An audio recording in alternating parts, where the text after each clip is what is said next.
The story of the haunting of Bob Newhart's house began long after Bob Newhart, the beloved comedian, left this world.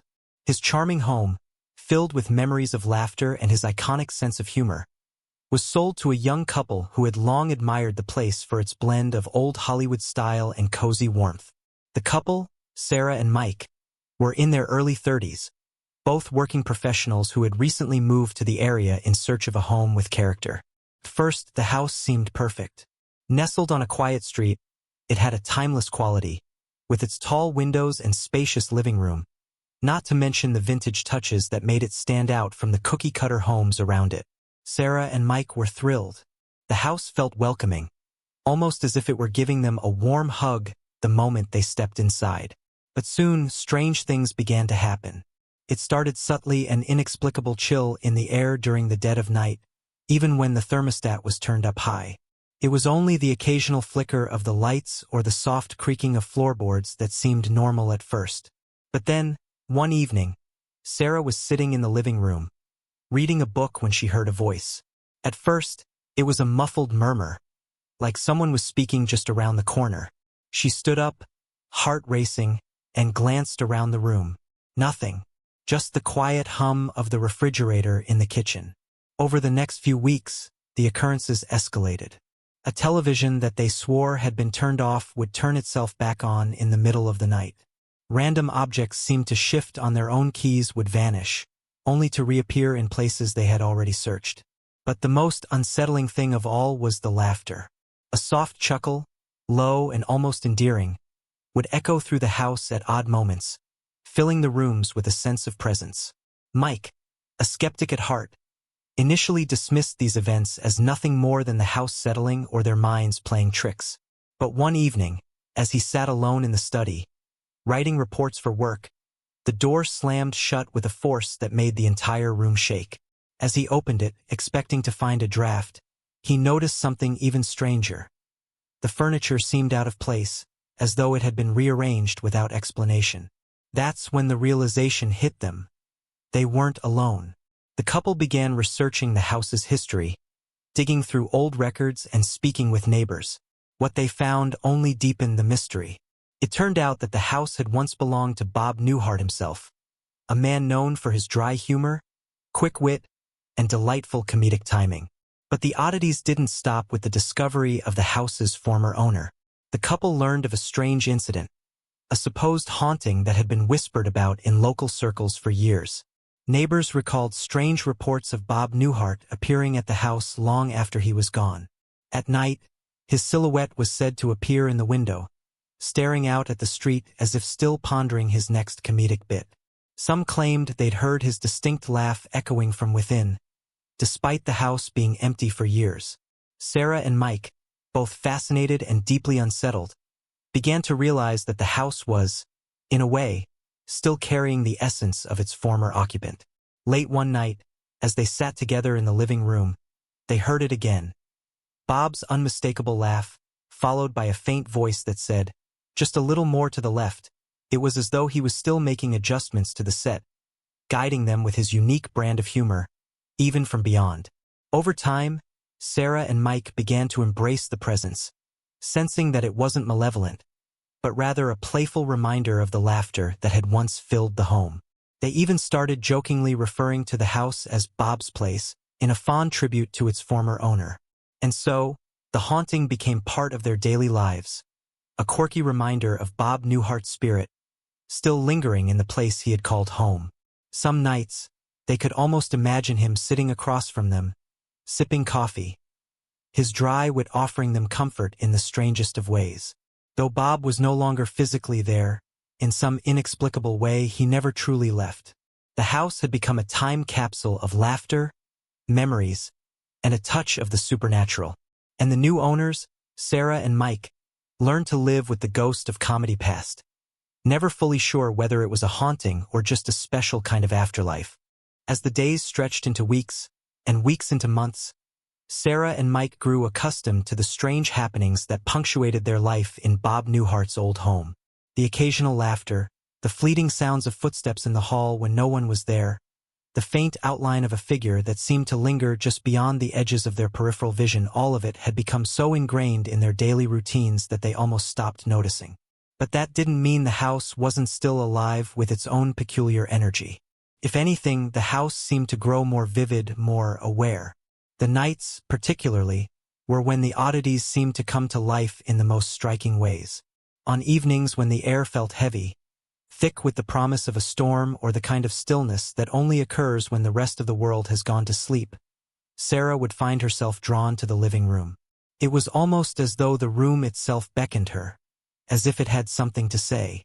Mike, on the other hand, would usually retreat to the study, where he could work on his writing, but even here, things were not as they should be. The computer screen would flicker intermittently, lines of text appearing out of nowhere, odd bits of dialogue, fragments of conversations that felt too real to ignore. Sometimes it was a voice, a chuckle, or a single word that would appear on the screen in a font that was all too familiar, as though Bob himself were typing them out. One evening, Sarah sat in the armchair by the window, a glass of wine in hand, the night outside casting long shadows across the room. The sound of a distant train whistle filtered through the quiet, and for a moment, she let her mind wander, as she often did in these moments of solitude. The house had a calming effect on her now, though she could never quite shake the feeling that she was always being watched. And she didn't mind. There was something oddly comforting in knowing that Bob's spirit seemed to linger here, in the very fabric of the walls, the creak of the floorboards, and the flickering of the lights. But tonight, the house felt different. The air was thick with something she couldn't place, an energy that seemed almost tangible, a quiet pulse that she could feel in the pit of her stomach. She glanced toward the fireplace, its flames dancing softly, and that's when she saw it, something that made her heart skip a beat. At first, it was nothing more than a flicker, a shadow that passed too quickly across the far wall. But then, it lingered, stretching out longer than any shadow should. She blinked and looked again, and this time she saw it clearly. It wasn't just a shadow, it was the unmistakable silhouette of a person, standing tall and unshaken, just beyond the mantel. Her breath caught in her throat. It was him, there, in the dim light, standing as though he were waiting for something or perhaps someone. But what struck her most was not just the image, but the feeling that accompanied it. It wasn't fear. No, it was a feeling of expectation, a sensation that had been building in the house for some time now. She didn't know what Bob wanted, but she knew he was watching. And in that moment, she also knew that it wasn't an accident that she was here, that she and Mike had come to this place at just the right time. "Mike," she whispered, her voice barely above a breath. But the room was silent. She turned her head, expecting to find him standing in the doorway, but it was empty, the study silent as ever. The only sound was the faint hum of the refrigerator in the kitchen, the kind of hum that, at night, seemed louder than it ever did during the day. She stared at the figure again, trying to make sense of it, but the longer she looked, the more it seemed to shift just out of focus, like a trick of the light or a shadow of memory. Her gaze drifted to the old family photos that lined the walls, most of them of Bob Newhart himself, smiling with friends and family, his trademark mischievous grin appearing in every frame. It was strange, almost surreal, to see him here in such an intimate way, in this very room. It felt as though he had lived his entire life in this house, that the walls themselves had absorbed his essence, the laughter, the stories, and the quiet moments that only those who truly knew him could understand. She stood up from the chair, moving slowly, as though not wanting to disturb the atmosphere of the room. The shadow was still there, though now it had shifted to the corner, near the window. She stepped toward it, unsure of what to expect, and as she did, the air seemed to grow colder, the temperature dropping ever so slightly. But just as she reached the spot where the shadow had been, it disappeared. Not with a dramatic rush or sudden flash, but with the subtlety of a passing thought, as if it had never been there at all. Her pulse was quick, but her mind was calm. She wasn't frightened. She didn't know why, but she wasn't. It felt almost familiar, this presence. As though Bob's spirit, his essence, had found some way to reach out to her, to make sure she understood. There was a part of her that felt like she knew what Bob would have said about all of this. Something dry and witty, perhaps about how haunted houses were never quite as haunted as people made them out to be. And yet, there was something more, something unspoken, something that tugged at the edge of her consciousness. At that moment, Sarah knew something fundamental. Bob wasn't just a spirit trapped in this house. He was the house, and the house was him.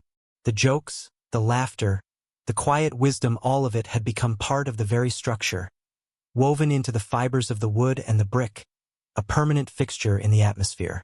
Mike, having heard her voice from the study, came into the room. He looked at her, confused by the expression on her face.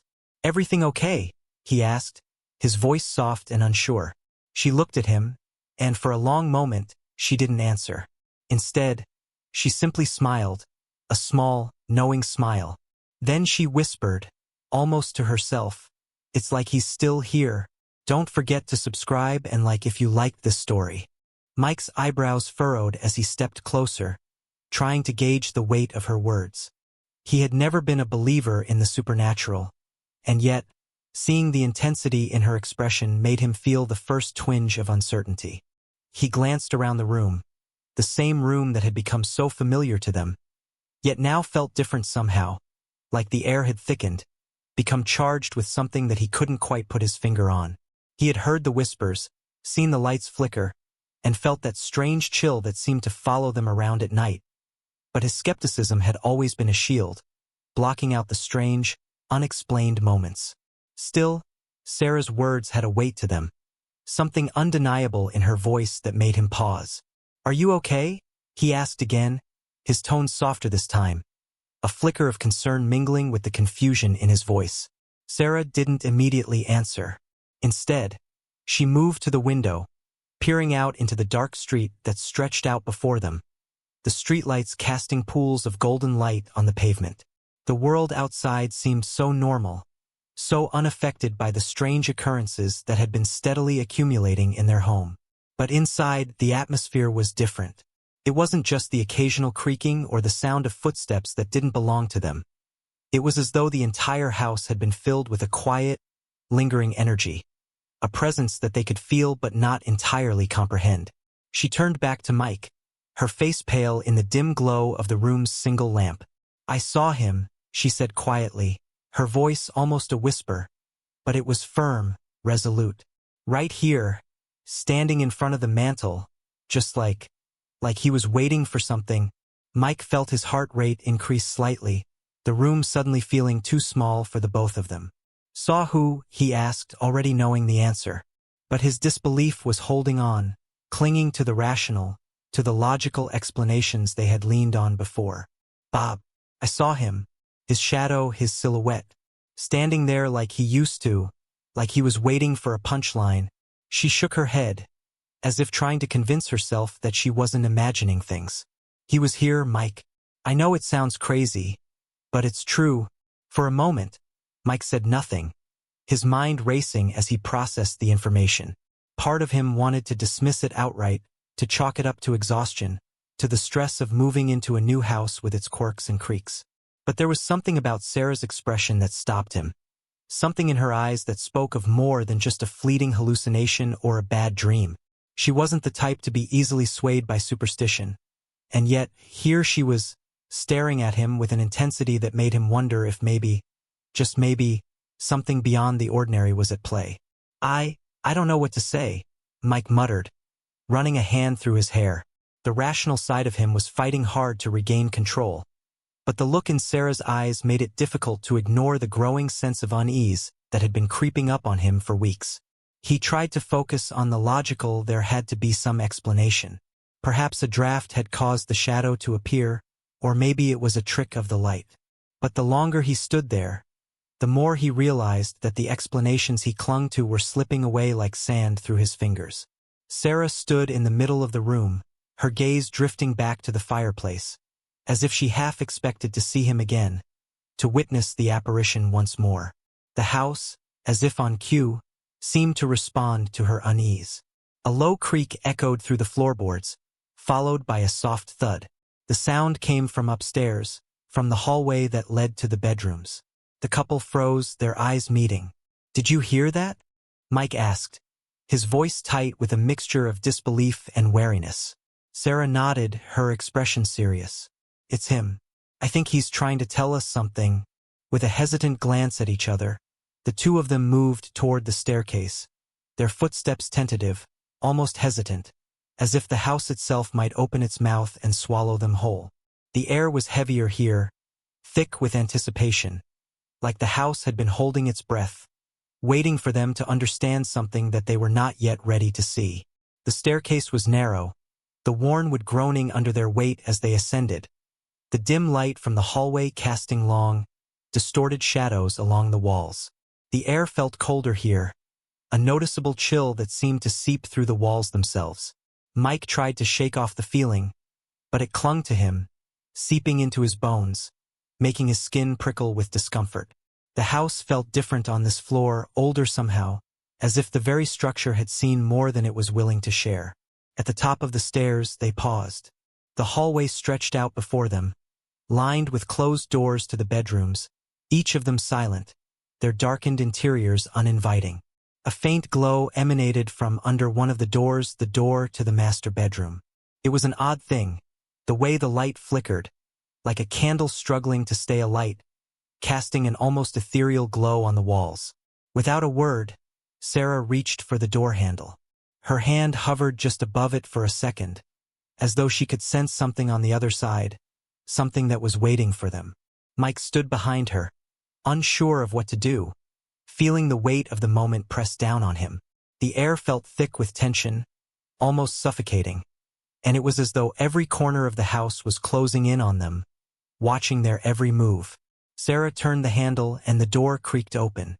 Inside, the bedroom was bathed in the soft, flickering light that came from nowhere in particular. It was as if the room had been frozen in time, the furniture still in its place, the bed neatly made, but everything seemed too still, too perfect. It was almost as if the house was holding its breath, waiting for them to enter. And then, as their eyes adjusted to the dim glow, they saw it just beyond the foot of the bed, in the farthest corner of the room, was the unmistakable outline of a man. The shadow stood tall, unmoving, its features shrouded in darkness, but there was no mistaking it. It was Bob, and though the figure remained silent, the very air in the room seemed to hum with his presence, as if he were watching them, waiting for them to understand what he had come to tell them. The silence in the room was deafening. Time seemed to stretch, the moments dragging on as Sarah and Mike stood there, uncertain of what to do, unsure of what this encounter meant. But one thing was clear. They had crossed a threshold. The house was no longer just a home, it was something more. Something that was both anchored in the past and reaching out into the future. And Bob, it seemed, wasn't ready to let them go just yet. As Sarah and Mike stood frozen in the doorway, the figure in the corner remained still, its shadowy presence almost suffocating in its intensity. But then, just as quickly as it had appeared, the figure seemed to dissipate, fading into the darkness with a quiet sigh, leaving the room eerily silent once more. The air felt lighter now, the oppressive weight lifting, as if whatever had been unresolved had been momentarily set free. Sarah slowly stepped into the room, her breath catching in her throat. She didn't speak, but Mike, who had been standing at the threshold, finally broke the silence. "Do you think it's over?" he asked, his voice uncertain but tinged with a kind of relief. Sarah glanced around, her eyes lingering on the space where the figure had stood. She smiled softly, an understanding settling within her. "I think Bob just wanted us to know he was here, to remind us that laughter never really leaves, no matter how much time passes." And just like that, the haunting stopped. The laughter, the flickering lights, the fleeting shadows, all of it faded away, leaving only the warm, comforting silence of the house. Sarah and Mike stayed in that room a little longer, holding on to the strange, quiet connection they'd shared with the past. In the years that followed, the house became their home, full of memories of both the living and the departed. And every now and then, when the night was still and the house was quiet, they'd hear it, a soft chuckle, a reminder of the man who had once filled their lives with laughter, even after he was gone. The haunting of Bob Newhart's house had never truly ended. It had just found a new home in the hearts of those who understood that sometimes Spirits don't need to haunt, they just need to be remembered. Don't forget to subscribe and like if you liked this story.